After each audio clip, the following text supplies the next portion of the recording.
Hello, my name is JT Turner, and for my final project for critical disability studies, I have decided to make a comic talking about uh, the technology and ethical implications of CRISPR.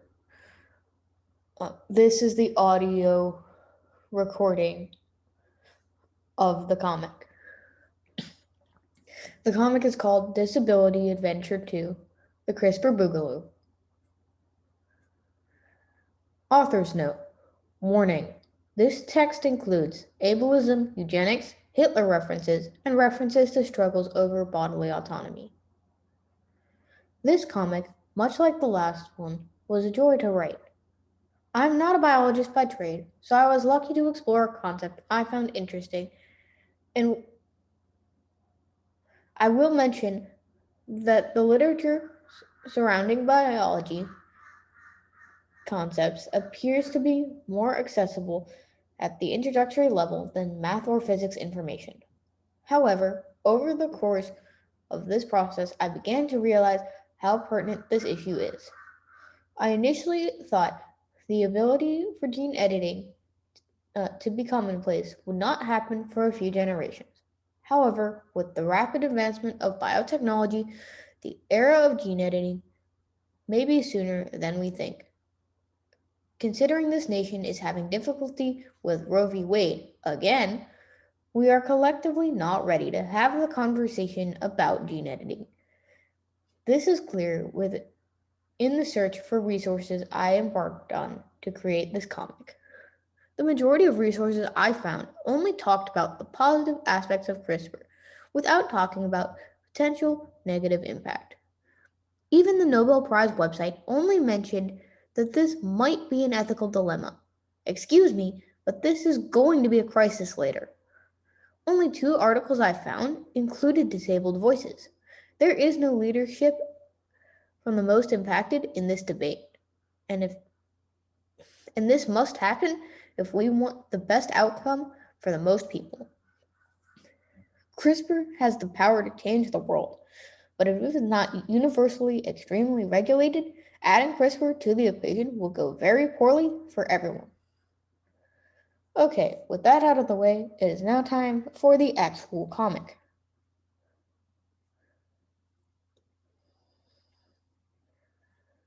What's up? It's Spot, everyone's favorite piece of JT's damaged brain matter. I was supposed to give a presentation on CRISPR today, but it seems only one being came. That is because you are not ready to present. Why is there an animated doggo on the projector? You are not in the presentation. You have much to learn about this topic. Well, I'm in my presentation. Guess the dog wanted me to practice. Hello! I didn't animate this presentation. The dog did. We are going to act as your guides. Now, continue forward. Before we can talk about CRISPR, we need to talk about selective breeding as a concept. Pretty soon after humans figured out how to domesticate plants, they selectively bred them for good properties. Ooga booga. Yes, we keep the seeds from the good plants for next season. Humans also did this when they domesticated animals by killing off the weak ones and letting the strong ones reproduce. Humans were modifying the gene pool thousands of years before we knew what a gene pool was. That was until 1856. Gregor Mendel. Hey, check out these pea plants!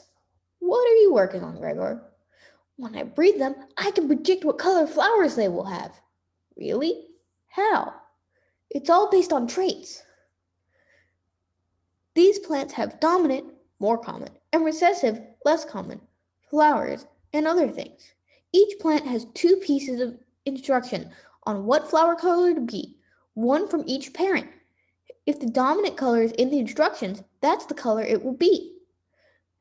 That means that if purple is dominant and white is recessive, then two purple flowers could produce a white flower offspring, but it doesn't work the other way. Wow, he talks a lot.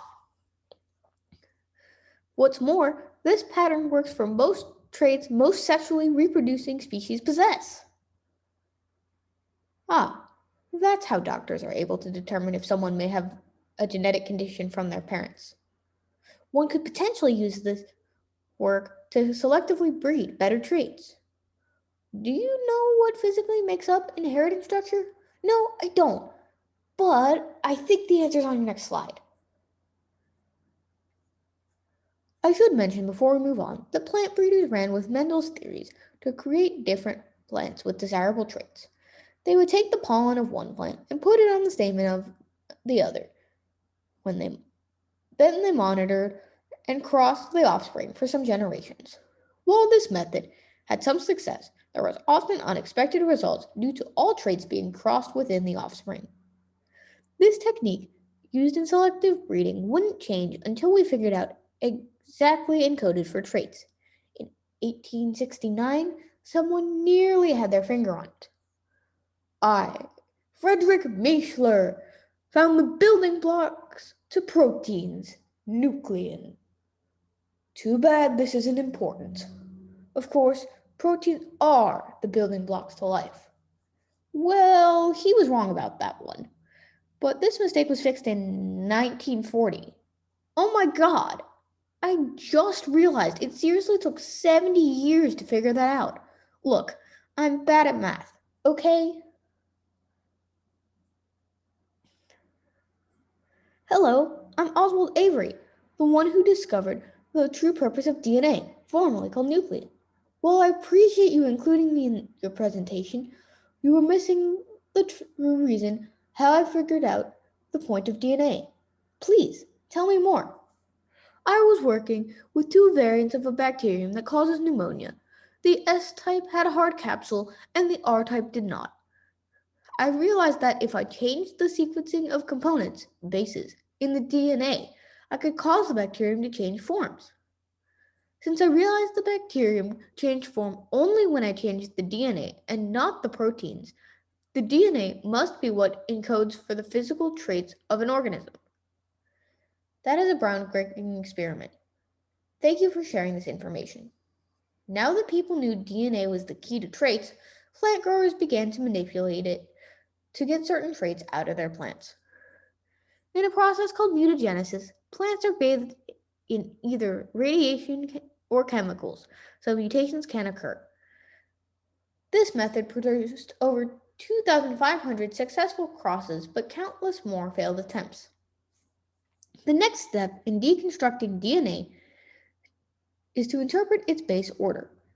In 1987, Yoshizumi Ishino was studying some E. coli.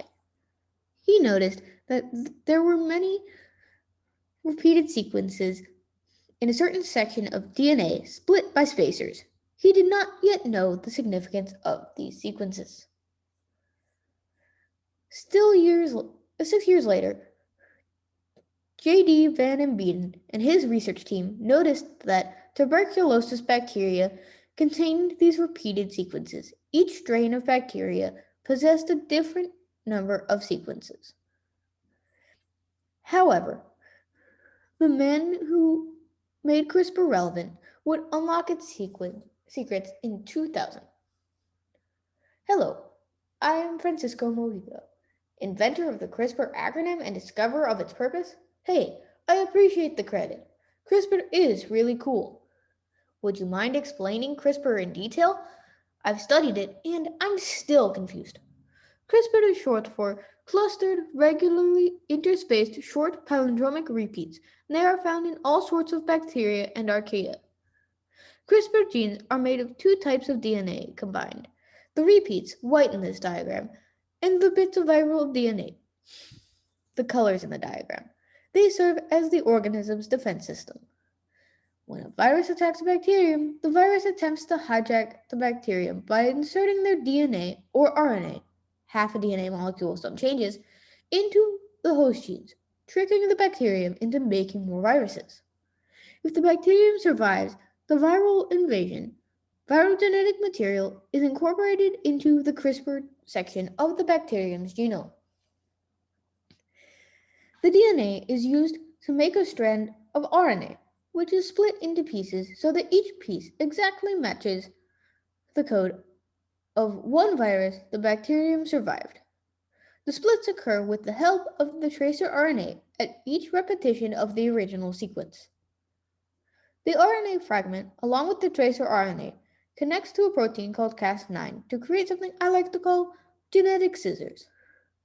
If a virus that matches the bacterium's library of scissors enters the cell, the scissors recognize the appropriate DNA sequence and cut the viral DNA apart, making the code impossible to use in viral reproduction. Hey, I'm not a virus. The process for destroying viruses that reproduce with RNA is nearly identical. Sorry for the complicated explanation. CRISPR is a complex process. That's life for you. I have one more question for you, though. Ask away, my friend. Did you expect the CRISPR discovery to be as groundbreaking as it has become? Yes, but not for modifying humans. I'm a microbiologist, so I was thinking more on a smaller level, like designing antibiotics to target just specific viruses or bacteria. Normally, antibiotics wipe out everything around the target pathogen, so having specifically targeted antibiotics would be helpful for the overall health of the body. It would be interesting to see how CRISPR is used from this point. Thank you for your insight, Dr. Mojica. Now, let's continue by examining the jump CRISPR made from bacteria to humans. The reason CRISPR technology can be appropriated for human use is because human cells work very differently than single cell organisms. In single cell organisms, when you cut their DNA, you kill them. This is why CRISPR is a viable defense mechanism. However, in multicellular organisms, cutting the DNA causes the cell to try to repair the damage. However, the process is often rushed and there are many errors. Now, using this technique on humans is possible, but the human genome is so large. Where would people begin? The entire human genome was sequenced in 2003. If people figure out which genes link to which traits, CRISPR could be used to modify humans.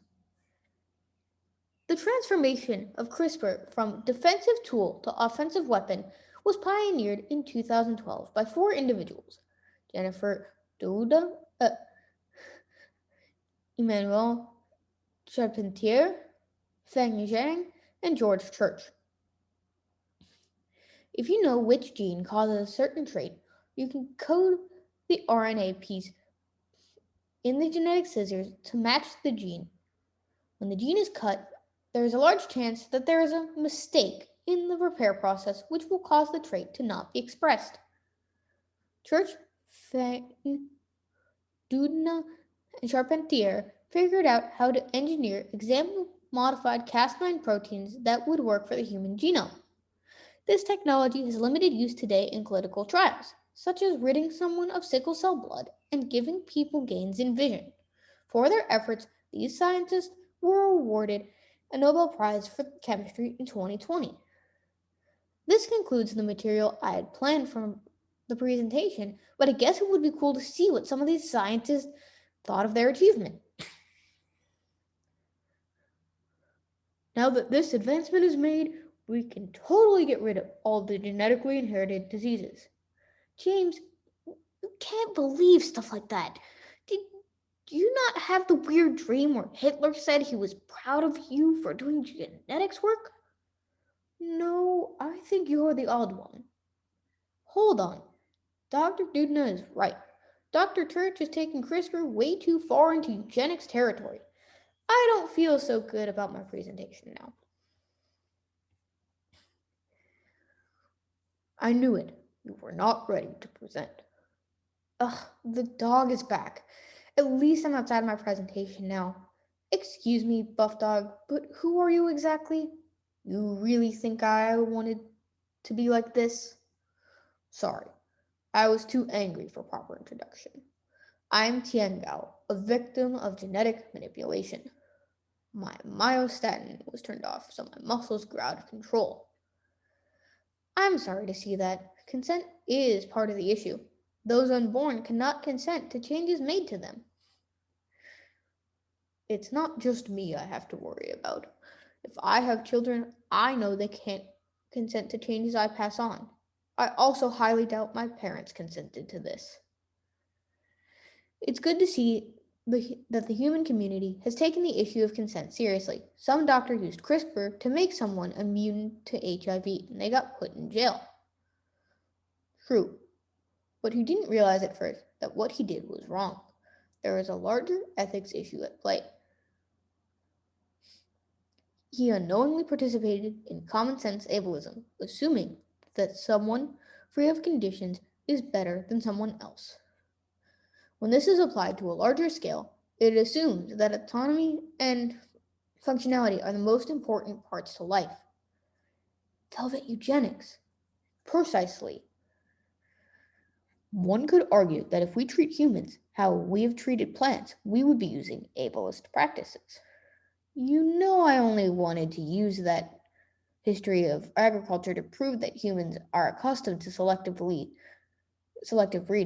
Not that it is a good thing. I know, but we ought to take that story as a word of warning. Let's take that story to its conclusion.